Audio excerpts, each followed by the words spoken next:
There are a lot of things happening in the world. Objects move, fall, and rest all around us. You may think you understand why things move or don't move. But did you know that the forces acting on these objects can be measured and their motion predicted? Renowned English scientist Sir Isaac Newton wanted to understand the world better. He thought he could describe the movements of the universe through mathematical observation.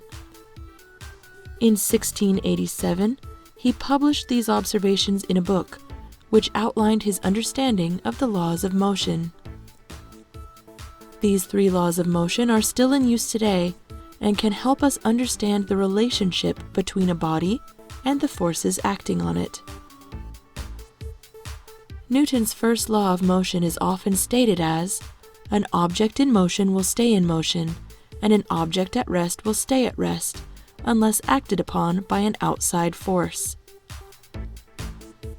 This law is also called the law of inertia, since inertia is the tendency of an object to keep doing what it's doing.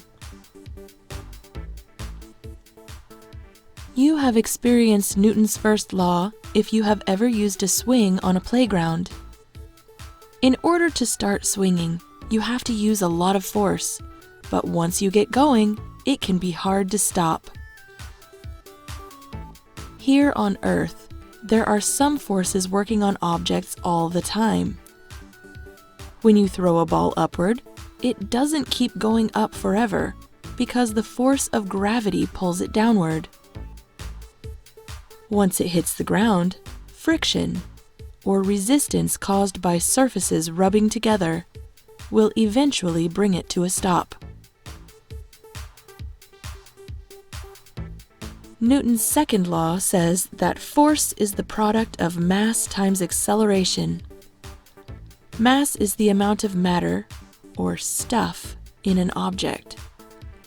To make something accelerate or speed up, you have to apply a force. The amount of force it takes to move an object changes depending on how massive it is. Think about it.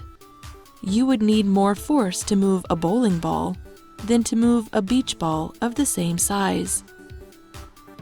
The greater the mass of the object, the more force it will take to accelerate the object, and applying more force will make the object move faster. Newton's third law of motion says that for every action, there is an equal and opposite reaction. If you exert a force on an object, it exerts an equal force back on you. For example, a ball hitting the ground exerts force downward.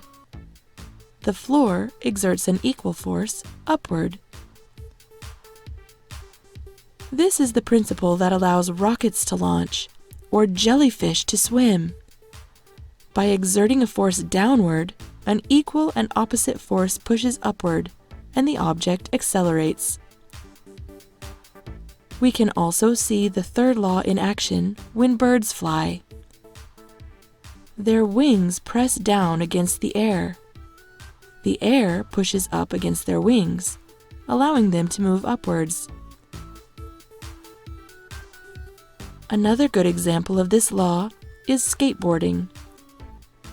The skater pushes backwards against the ground with their foot. The ground pushes forward with equal force. Since the wheels of the skateboard reduce the friction between the person and the ground, they are able to move forward for some time before forces slow them down again. Although these 3 laws were written down more than 300 years ago, they are still important now for understanding the way things move and represent the foundation of classical mechanics. I hope you enjoyed learning about Newton's